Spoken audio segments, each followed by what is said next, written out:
दोस्तों R O exam की तैयारी के लिए आपकी प्लानिंग बहुत सही होनी चाहिए। अगर आपकी प्लानिंग सही है तो आपको कम मेहनत से भी बढ़िया रिजल्ट मिलेगा, क्योंकि पढ़ने वाले तो बहुत लोग हैं, 8-8 10-10 12-12 घंटे पढ़ने वाले लोग हैं। लेकिन जब तक आप सही डायरेक्शन में नहीं पढ़ेंगे, पढ़ने का कोई फ़ायदा नहीं है। आज की इस वीडियो में हम आपको बताने वाले हैं कि आपको आर ओ एग्ज़ाम के लिए कितने मंथ का करंट अफेयर्स पढ़ना होगा, कौन कौन से टॉपिक मोस्ट इम्पॉर्टेंट है करंट अफेयर्स की जो पढ़ने होंगे, कि अगर आपके पास में समय नहीं है तो कम से कम कितना पढ़ना पड़ेगा, और कौन कौन से टॉपिक आप ज़्यादा फोकस करके पढ़ें, या फिर वर्ष 2024 में जो आर ओ और पी सी एस का एग्ज़ाम हुआ था, ध्यान से सुनना, 2024 में जो आर ओ और पी सी एस का एग्ज़ाम हुआ था उसके पूछे गए क्वेश्चंस के पैटर्न के हिसाब से ही ये पेपर बनेगा। तो हमने दोस्तों क्या किया है आपको बता दें, ये आप देख सकते हो, ये है यूपी पीसीएस 2024 वाला पेपर। यानी कि आपका जो करंट अफेयर्स का लेवल है वो बिल्कुल ऐसा ही रहेगा। जो आर ओ का एग्ज़ाम हुआ था उस पर पैटर्न नहीं जाएगा, पैटर्न आपका रहेगा जो यूपी पीसीएस 2024 का एग्ज़ाम था जो दिसंबर में हुआ था। और ये इस पूरे पेपर को आप देख सकते हो, इसमें तो 150 क्वेश्चन टोटल पूछे जाते हैं। और इसकी एनालिसिस हमने क्या किया कि इस पूरे पेपर को हमने कई बार एनालिसिस किया, और इसमें जो करंट अफेयर्स वाला सेक्शन था, तो करंट अफेयर्स वाले सेक्शन के सारे क्वेश्चन हमने एक जगह निकाल लिए, क्योंकि वहाँ से आपका बेटर एनालिसिस हो पाएगा। तो पहले तो ये जानो कि इसकी जो हमने सब्जेक्ट वाइज एनालिसिस करी थी उसके हिसाब से करंट इसके जो टोटल 150 क्वेश्चंस पूछे जाते हैं उनमें से 30 क्वेश्चन डायरेक्ट करंट अफेयर्स से रिलेटेड थे, और इसमें से 9 क्वेश्चन जो थे वो करंट जीके से थे। और करंट जीके का मतलब हुआ कि वो करंट अफेयर्स से ही रिलेटेड होते हैं, तो इनको हम करंट का ही क्वेश्चंस मानेंगे। तो 30 + 9 यानी कि 39 क्वेश्चन लगभग आपके सही हो सकते हैं अगर आप करंट अफेयर्स को सही से पढ़कर जाते हैं। तो अब हम आपको वो पीडीएफ दिखाते हैं जिसमें हमने इसका पूरा एनालिसिस कर रखा है। ये वाला, इसको थोड़ा सा लार्ज कर लेते हैं। अब आप यहाँ पर देख सकते हैं कि इस बार जो आपको एग्ज़ाम देना है वो पूरा का पूरा फोकस रखना है जैसा यूपी पीसीएस 2024 का पेपर हुआ था। जीएस का पेपर है, करंट अफेयर्स वाले सेक्शन को हमने अलग कर दिया। यहाँ पर आप ध्यान से देखोगे तो आपको साफ साफ दिख रहा होगा कि करंट अफेयर्स के टोटल 30 क्वेश्चन इस बार एग्ज़ाम में पूछे गए, और करंट जीके के 9 क्वेश्चंस एग्ज़ाम में पूछे गए। टॉपिक वाइज सारे क्वेश्चंस को हमने अलग कर दिया, जैसे कि टॉपिक है पहला रैंक और इंडेक्स, इसके बाद में टॉपिक है रैंक और इंडेक्स में किस टाइप के क्वेश्चंस पूछे गए हैं। वो जानने से पहले एक चीज़ समझो। पहली चीज़ आपके दिमाग में आएगी कि सर कितने मंथ का करंट अफेयर्स पढ़ें। तो आपको जो करंट अफेयर्स पढ़ना है वो 3 स्टेज में पढ़ना है। पहला टारगेट बनाओ, फर्स्ट टारगेट बनाओ कि लास्ट 6 मंथ का, ठीक है। पहला टारगेट बनाओ कि लेटेस्ट के जो 6 मंथ हैं उसका करंट अफेयर्स आपको पढ़ना है, यानी कि जिस महीने में आप इस वीडियो को देख रहे हैं उससे पीछे के 6 मंथ का। अगर आप आखिरी के 6 मंथ का करंट अफेयर्स पढ़ लेते हैं तो आप मान कर चलो कि लगभग 75% करंट अफेयर्स के क्वेश्चन आपको एग्ज़ाम में मिल जाएंगे। अगर आपके पास में समय नहीं है तो केवल 6 महीने का पढ़कर जाना, उससे आगे पढ़ने की ज़रूरत नहीं है। अगर देखो कि आपके पास में समय है तो 2 महीने और पुराना पढ़ लो, यानी कि लास्ट 8 मंथ्स का करंट अफेयर्स पढ़ कर जाओ। अगर आप इतना करके जाओगे तो लगभग मान कर चलो 90% करंट अफेयर्स के क्वेश्चन इसी से आपके कवर हो जाएंगे। तीसरा है कि अगर आपके पास में समय है और आप बहुत अच्छे से पढ़ना चाहते हैं तो लास्ट 1 ईयर का करंट अफेयर्स अगर आप करके जाओगे तो लगभग 98% तक करंट अफेयर्स के क्वेश्चन आपको एग्ज़ाम में मिल जाएंगे। डिपेंड करता है कि आपके पास में समय कितना है। अगर आपके पास में समय नहीं है तो पहले तो टारगेट बनाओ लास्ट के 6 महीने का, फिर 8 महीने का, और फिर पूरे साल का। इस तरीके से प्लानिंग करके आपको पढ़कर जाना है। अब दोस्तों, जैसा कि आपको समझ में आ रहा होगा कि हमने जो क्वेश्चंस का अरेंजमेंट कर दिया है वो टॉपिक वाइज कर दिया है। जैसे रैंक और इंडेक्स का ये क्वेश्चन पूछा गया है, एक और रैंक और इंडेक्स का क्वेश्चन है, फिर से रैंक और इंडेक्स का क्वेश्चन है, लेकिन अब ये लिस्ट के फॉर्मेट में बना दिया गया है। इसके बाद में एक और रैंक और इंडेक्स, लेकिन लिस्ट बना दी गई है। फिर रैंक और इंडेक्स, फिर से रैंक और इंडेक्स, फिर से रैंक रिपोर्ट इंडेक्स, फिर से इसके बाद में famous person, appointment and news. तो यहाँ से आप समझ गए कि अगर आपको कम समय में करंट अफेयर्स में अच्छा स्कोर करना है तो हमेशा टॉपिक वाइज करंट अफेयर्स पढ़ो। तो इसके लिए हमने आपके लिए सुविधा क्या कर दी है कि अपने ही बैच में जो आपको पीडीएफ प्रोवाइड किया है, आप पहले इस पीडीएफ को देख लो। ये लेटेस्ट पीडीएफ है मार्च महीने का। तो हमारा ये जो पूरा पीडीएफ है इसको हमने आरओ और पीसीएस के हिसाब से 17 अलग अलग कैटेगरीज में बना रखा है।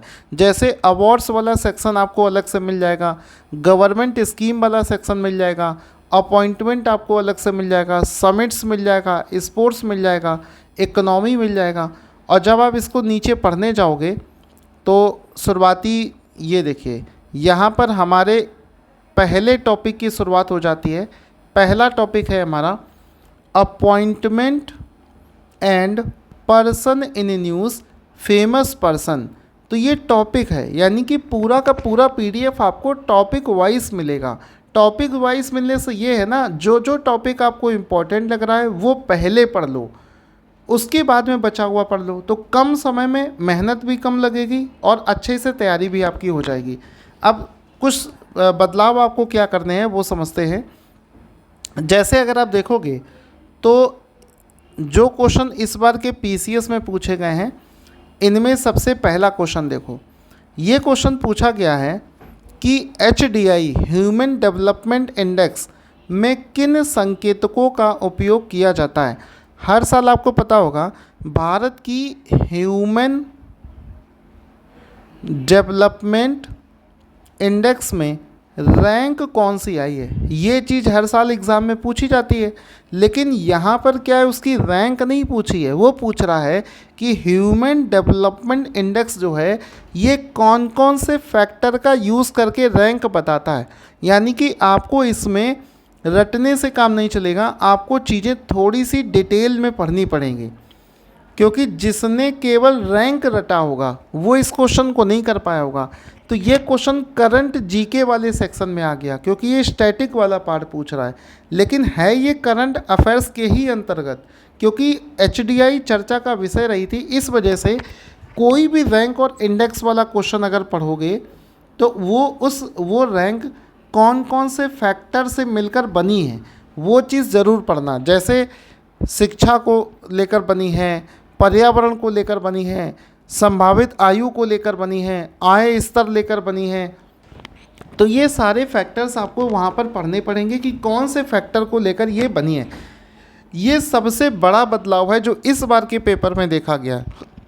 अभी तक इस टाइप के क्वेश्चंस एग्ज़ाम में नहीं पूछे गए। पहली बार ऐसा देखा गया है कि ऐसा लॉजिकल क्वेश्चन बनाकर दिया है, और उसमें भी देखो 4 स्टेटमेंट बनाकर दे दिए, तो उसको करना आसान नहीं होता है। ठीक है, ऐसा ही एक क्वेश्चन और पूछा गया था कि इसमें कथन और कारण बना दिया उसी एचडीआई को, मानव विकास सूचकांक एवं एसडीजी पर आधारित भारतीय राज्यों की वरीयता का सकारात्मक संबंध है। उसी चीज़ को थोड़ा सा और समझाने के तौर पर, अब अगर हमारा पीडीएफ अगर आप देखोगे तो किसी भी टॉपिक में अगर आपको दिखा दें, जैसे मान लो हम लोग आगे बढ़ते हैं, थोड़ा सा रैंक और इंडेक्स वाले टॉपिकों की तरफ चलते हैं। तो ये रहा टॉपिक। चलिए अवार्ड्स वाला टॉपिक ही समझ लेते हैं। तो जैसे मान लो हम किसी भी क्वेश्चन को आपके लिए पीडीएफ में जब लेकर आते हैं तो आपने भी देखा होगा क्वेश्चन रहता है, उसके नीचे उस क्वेश्चन को याद करने के लिए इमेज रहती है, जिससे कि आपको क्वेश्चन जल्दी से तैयार हो जाए। इसके बाद में पॉइंट्स के फॉर्मेट में छोटा सा एक्सप्लेनेशन रहता है, छोटा सा एक्सप्लेनेशन। इसी वजह से जो वन लाइनर करंट अफेयर्स आपको बिल्कुल नहीं पढ़ना है। आपको करंट अफेयर्स ऐसा पढ़ना है कि पॉइंट के फॉर्मेट में थोड़ा बहुत थ्योरी एक्सप्लेनेशन भी अगर दे रखा होगा तो वहाँ से एडिशनल पॉइंट आपको मिल जाएंगे। तो जो मल्टीपल स्टेटमेंट वाले क्वेश्चन बन रहा है वो आपके नहीं गलत होंगे। और ये जो एक्सप्लेनेशन है ये बहुत ज़्यादा भी नहीं होना चाहिए और बहुत कम भी नहीं होना चाहिए। इसका एक परफेक्ट कॉम्बिनेशन होना चाहिए, जैसा कि हमने आपके लिए बनाकर दे दिया है। और हमारे किसी भी क्वेश्चन में आप देखोगे तो परफेक्ट कॉम्बिनेशन बना हुआ है कि उतना ही पढ़ना है जितना एग्ज़ाम में पूछा जाता है, ना तो उससे ज़्यादा पढ़ना है ना तो उससे कम पढ़ना है। आगे बढ़ते हैं। अब देखो ये क्वेश्चन भी रैंक और इंडेक्स का है। अब इस वाले क्वेश्चन में आप देखो, इसमें भी देखो कह रहा है कि सूची देश के नाम और उनकी रैंक किस चीज़ में, प्रवासियों द्वारा भेजी गई राशि, जो भारत से बाहर इंडियंस लोग रहते हैं वो भारत में जो पैसा भेजते हैं उस मामले में। तो ये एक इंडेक्स रिलीज़ किया गया था उसमें, यानी कि किसी भी इंडेक्स में आपको केवल फर्स्ट रैंक नहीं याद करनी है, पहली, दूसरी, तीसरी, चौथी, ये चारों रैंक आपको वहाँ पर याद करनी पड़ेगी। ठीक है। इसके बाद में अगला क्वेश्चन फिर से रैंक और इंडेक्स वाला है कि वर्ष 2023 और 24 के दौरान सिंगापुर भारत में एफडीआई का सबसे बड़ा स्रोत बना और उसका कारण यहाँ पर दे रखा है। इसका मतलब हुआ कि रैंक, रिपोर्ट और इंडेक्स ये सबसे ज़्यादा इम्पोर्टेंट टॉपिक हो गया, सबसे ज़्यादा इम्पोर्टेंट, क्योंकि इसके कम से कम 5 क्वेश्चन डायरेक्ट और इनडायरेक्ट फॉर्म में पूछे गए हैं। ये वाला क्वेश्चन आप देख सकते हो फिर से रैंक और इंडेक्स का रिपीट हो गया। अब इसमें देखो क्या है, इस वाले क्वेश्चन में देखो 4 रिपोर्टें दे रखी हैं। भारत मानव विकास रिपोर्ट, विश्व आर्थिक दृष्टिकोण रिपोर्ट, विश्व निवेश रिपोर्ट, उत्सर्जन अंतर रिपोर्ट। और ये चारों रिपोर्ट कौन कौन सी ऑर्गेनाइजेशन रिलीज़ कर रही हैं ये दे रखा है।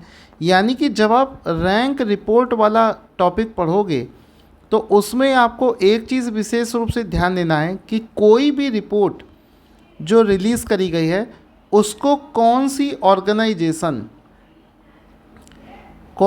ऑर्गेनाइजेशन जारी कर रही है, ये चीज़ आपको विशेष रूप से ध्यान देना है, लिखना है। कौन सी ऑर्गेनाइजेशन उस रिपोर्ट को रिलीज़ करती है ये चीज़ आपको याद करना ही पड़ेगा। ये देखो डायरेक्ट एग्ज़ाम में पूछ दिया, 4 अलग अलग रिपोर्ट्स दे दी और वो किसने किसने रिलीज़ करी है ये आपके सामने क्वेश्चन है। इसके बाद में फिर से देखो रैंक और रिपोर्ट का कथन और कारण टाइप से क्वेश्चन पूछ दिया। ठीक है। तो यहाँ पर सबसे ज़्यादा अगर किसी टॉपिक से क्वेश्चन इस बार पूछे गए हैं तो वो है रैंक, रिपोर्ट और इंडेक्स। तो अगर आप करंट अफेयर्स को पढ़ना शुरू करेंगे, मान लो आपने टारगेट बनाया कि हम हम कोशिश करेंगे कि हम 6 महीने का टारगेट बना रहे हैं कि सर हम 6 महीने का करंट अफेयर्स पढ़कर जाएंगे।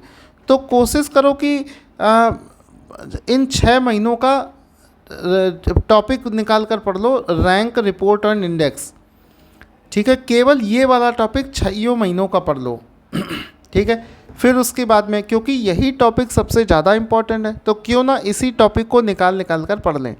अब फेमस पर्सन यहाँ पर देखो, हाल ही में फातिमा बीबी का निधन हुआ है, उनके संबंध में कौन से कथन सही हैं। 2 स्टेटमेंट दे रखे हैं, यानी कि क्वेश्चन बिल्कुल सिंपल है, फातिमा बीबी, लेकिन इसको 2 स्टेटमेंट बनाकर दे दिया है।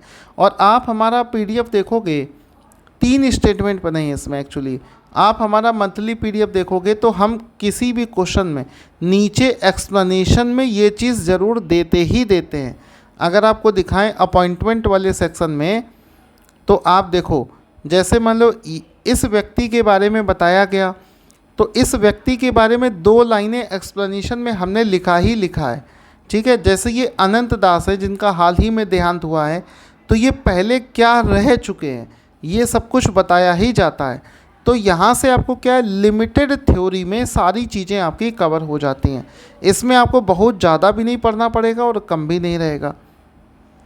वापस से आ जाते हैं अपने उसी पीडीएफ पर। हाँ, ये हो गया। इसके बाद में देखो एक और फेमस पर्सन अपॉइंटमेंट में एक और क्वेश्चन पूछा गया है कि 4 प्लेयर्स का नाम दिया गया है। दीपा कर्माकर, गोपी थोटाकुट, आरोह बड़जात्या, देव पटेल।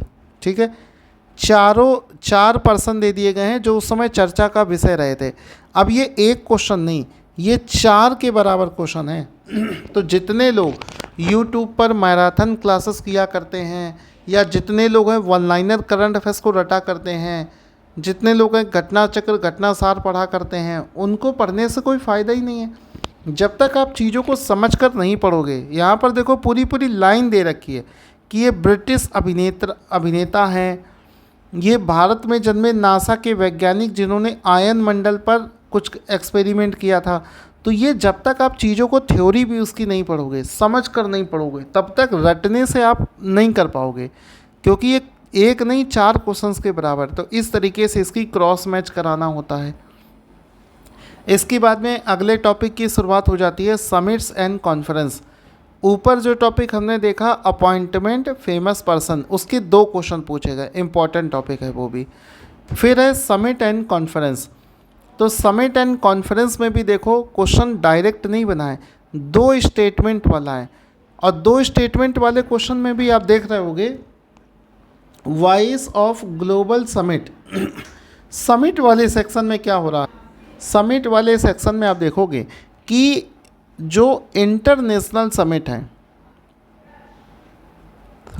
समझना मेरी बात को, उस पर आपको ज़्यादा ध्यान देना है। जो वैश्विक स्तर पर यानी कि इंटरनेशनल करंट अफेयर्स आपको अच्छे से पढ़कर जाना है।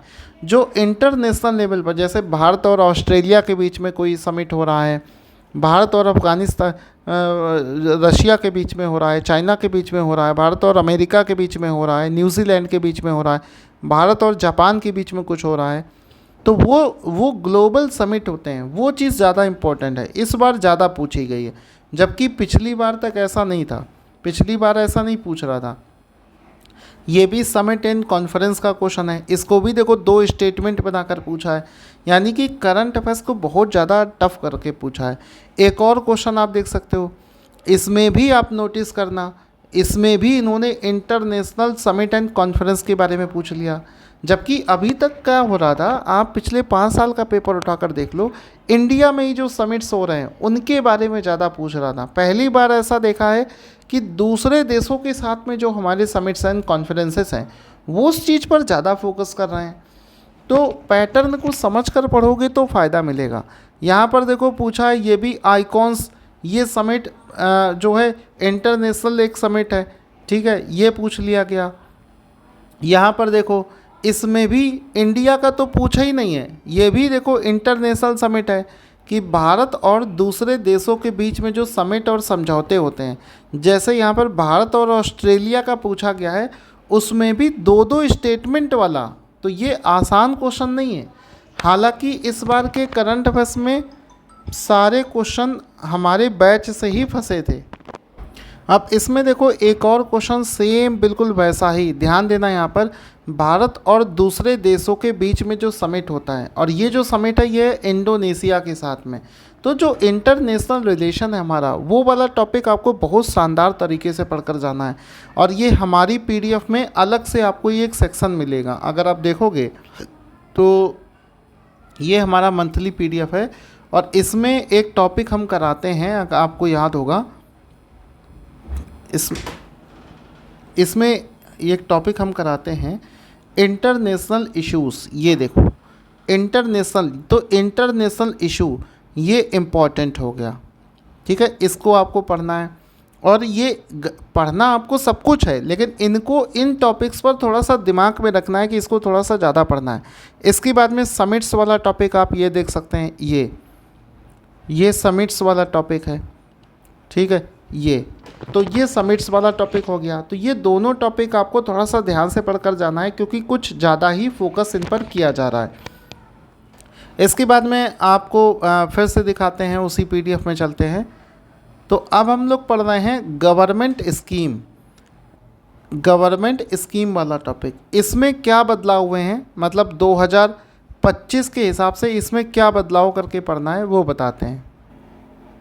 अब इसमें भी आप देखोगे कि बहुत बड़े बदलाव हुए हैं, अभी तक ऐसा नहीं होता था। इस बार क्या है कि गवर्नमेंट स्कीम भी दो देशों के बीच में अगर कोई स्कीम चल रही है या कोई इंटरनेशनल लेवल पर स्कीम है तो वो ज़्यादा पूछी जा रही। जबकि पहले क्या होता था कि इंडिया के ही क्वेश्चंस एग्जाम में ज़्यादा पूछे जाते थे। तो जैसा कि आप देख सकते हो भारत और ऑस्ट्रेलिया के बीच का एक स्कीम है, मेट्स नाम से योजना है, इस पर एग्ज़ाम में क्वेश्चन पूछा गया है। और इसके बाद में एक और स्कीम है और ये अदर स्टेट का है। गवर्नमेंट स्कीम वाले सेक्शन में पहले जो पैटर्न था वो ये था कि यूपी की सरकारी योजना एग्ज़ाम में पूछी जाती थी।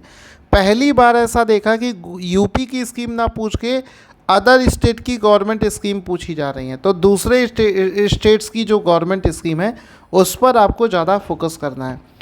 कुल मिलाकर आपको बता दें कि आपको हमने जो मंथली करंट अफेयर्स आपके लिए बनाकर भेजा है, आपको सिर्फ उतना ही पढ़ना है, उसी में से ही आपको सारी चीज़ें मिल जाएंगी। हमने उस हिसाब से आपको पढ़ाया है कि जो लेटेस्ट बदलाव हैं, जो लेटेस्ट पैटर्न के हिसाब से चीज़ें हैं, वो हमने उसमें करा रखी हैं। अब एक और देख सकते हो, पिरूल लाओ पैसे पाओ, ये अभियान भी दूसरे स्टेट का है, दूसरे राज्य की सरकारी योजना है। फिर नॉर्मल डिफेंस वाले क्वेश्चन ये सब तो हर साल पूछे ही जाते हैं। साइंस एंड टेक में आपका इसरो और डीआरडीओ वाले क्वेश्चंस हो गए, ये फिर नॉर्मल चीज़ें हैं। इम्पॉर्टेंट डेज में क्या है, इस बार 4 डेज दे दिए गए और उनके टाइम लाइन के हिसाब से उनको अरेंज करना है। इसका मतलब है आपको इनका मंथ पता होना चाहिए, तभी आप इसको अरेंज कर पाओगे। कब कौन सा डे पहले आता है, कौन सा बाद में आता है, ये चीज़ एग्ज़ाम में इस बार पूछी गई है। इसके बाद में पुरस्कार और सम्मान टॉपिक है, वहाँ से भी एग्ज़ाम में क्वेश्चंस पूछे गए हैं। इसमें 4 पुरस्कारों के नाम और 4 लोग जिनको ये दिया गया है, तो ये एक नहीं टोटल 4 क्वेश्चन है। ठीक है, तो 4 क्वेश्चन के बराबर ये हो जाएगा, तो ये भी एग्ज़ाम में पूछा जाता है। इसके बाद में आप देखोगे तो स्टैटिक वाली सरकारी योजनाएं जो करंट अफेयर्स में भी चर्चा का विषय बनी रही हों। इसका मतलब ये है कि जैसे एक योजना है प्रधानमंत्री ग्रामोदय योजना, ये 2024 के करंट अफेयर्स कर रही थी, लेकिन इसका स्टैटिक पार्ट पूछ दिया और ये चारों योजनाएं करंट में चर्चा में रही थी। इसी वजह से इनको टाइम लाइन के हिसाब से अरेंज करने को पूछ दिया गया, यानी कि ये योजनाएं कब बनी थी वो आपको मालूम होना चाहिए।